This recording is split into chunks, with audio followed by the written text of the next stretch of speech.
Welcome to Indie Spotlight. I'm your host, Evan Jordan, and today I'm here with Gordon Little. We're here to talk about Ayre mainly, but we're going to talk to you about kind of his foray into games and everything. Gordon, how are you doing today? I'm doing pretty good. It's been another fun work at home day trying to survive the pandemic. Absolutely. It's a crazy time in the world right now, but I'm It glad you were able is. to come on, and I'm glad we were able to still make this happen. And thankfully, you're in a totally different country than me right now, actually. So we're totally social distance as much as Oh possible. yes, this is as social distance as you can get. I just want to first just quickly tell people who you are, kind of introduce us to Gordon. Sure, yeah. So I'm a systems administrator for our local university here in St. John's, Newfoundland, Canada. Right on. And I've always loved video games since I was the tiniest little kid when we got our, Nintendo Entertainment System. Right, right. Maybe when I was like 8 or something, which is probably making me old now. So, and I always loved video games, and ever since I was probably 13 or 14, I've always wanted to try making them.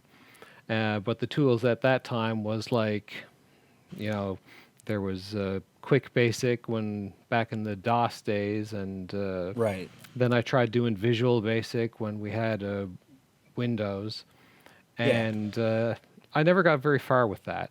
But a friend of mine on Twitter, Evie, he got me into Construct 2, which Okay. was touted at the time as being like no programming necessary, drag and Right. drop. And Right. so we were mostly just doing pixel art stuff at the time. So I tried that out and I really, really loved it.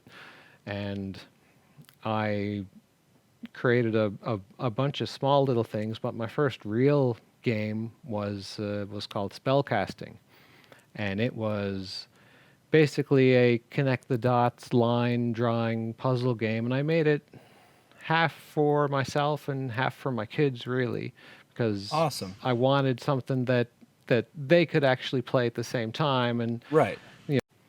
and my eldest girl at the time, she was 6. So I had her do sound effects for the game by just holding my phone up to her and getting her to say little sound effect things like oohs and ahs and Yeah. woohoos.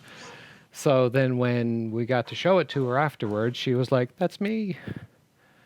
That's And awesome that she was able to be in the game like that. Probably every time she plays it now, she'll remember that. yeah, well, I took a bunch of the art I created for it, and I actually made like black and white a PDF coloring book out of it. So we printed off a whole bunch of Oh, things, wow. and that game still has the PDF coloring book. If you have the itch.io or the Steam version, there's a PDF sitting in the game folder, Oh, that's and awesome. you can just print it off and color it. That'd be a good time. That's awesome. Well, how did spellcasting lead you to Ayre? Like, how did you end up here with what you're doing now? So even when I was doing spell casting, I pretty much ran up against the limitations of Construct 2. Right. It was great to it had started off primarily to make HTML games and browsers, Yeah. and worked fine like that. But if you wanted to say make a mobile version, or even then the Switch was on the horizon, and the idea of being able to make something for a console was pretty cool, but Yeah. there was no way to export for console at the time. I think that they eventually supported the Wii U out of all things, but I pretty much reached the end of where I wanted to do it, and even though I loved doing pixel art, I didn't like I didn't like drawing the frame animation for pixel art very much. That was Oh, tedious. it's Like probably, yeah, I'm sure. draw one cool picture and you're like, "Wow, that's nice. That's a cool character." And then draw 20 frames of him walking. Okay, well, I did it. A lot of And they're drawing. like, "Wow, I don't want to draw this much pixel art anymore." So I said, Yeah. "Okay, now I'm going to start doing 3D modeling." So And yeah, or I you had could been just animate it. using Blender probably for like the last 10 years on and off, making the occasional little 3D object. Right. So I decided now is the time to do low poly and try something not, a PS1 level of polygons, but not Right. necessarily textured like that. Yeah. And I had tried learning Unity. Oh, this was at least my fourth attempt at learning Unity because I, I'm a home learned programmer. Right. So whatever C sharp I had was whatever I've picked up from tutorials and such things. But I tried it again and I said, no, I'm going to run through all of the tutorial things and I'm going to learn Unity this time for real. And I managed it. It turned into like, wow, the dragon flying is very cool. The shooting at stuff, I just I still I guess there's a hang up where I still just don't really want to make anything that's, Right. violent. I want Right. I want to make family friendly every person games cuz there's Right. already enough of the rest of them. Yeah, something that everyone So can play. no one was doing anything like it that wasn't Yeah, it's definitely shooting at unique. stuff. Yeah, it's So unique in the sense that, like you said, there is no shooting at stuff, and it's about exploration and spending time in this world, right? yeah, so I decided to really focus on that You can idea. jump Jump off your dragon's back in the middle of flight, and you can't even hit the ground. He'll swoop in and grab you within the last 20 feet, and you fly off again.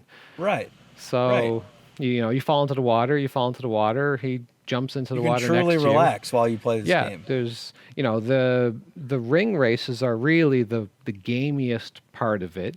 You Right. find the different ring shrines and you activate Right. them, and then you don't have to do that if you don't want to. You could go through the entire game And never not do those. not doing the Wow. ring races. Okay. There's an end game to it. but- Interacting with the crystal comet and collecting the gems is the storyline part of the game. Okay. And even then, you can still ignore that. You can, Right. if all truly you play wanted, it however you want. yeah, if you wanted to just get into a game and say, I just want to enjoy the scenery, it's just there's birds chirping, the wind Right. is whistling. You want to you can find the armor shrines and you can unlock the different outfits for both yourself and your dragon, and even then, that's still optional. You can literally do all or none of the game. It's totally freeform. At the beginning of a new game, you get a hint to go in this direction and go interact with this object, but no one ever even pushes you to do that. You could literally Right. play it for hours without actually having started the game. Almost a Breath of the Wild approach there. where Very you can much, just very do much. whatever you want to do right from the start. I like that. I really like that. And go ahead. Sorry. No, I was gonna ask what you mentioned Panzer Dragoon, Star Fox. Would you say those and among what else were your influences for Air? Breath of the Wild was a very big one. Yeah, that's what I was gonna ask because the It open-ended it nature of influenced the open world, and it influenced the art style in a lot of ways. It's low poly, but it's still Right. it's very much meant to be like the lighting in the game. It's meant to be there's a fog in the background. It's misty. It's kind of gold, and it always looks like it's maybe a little bit towards sunset. Right.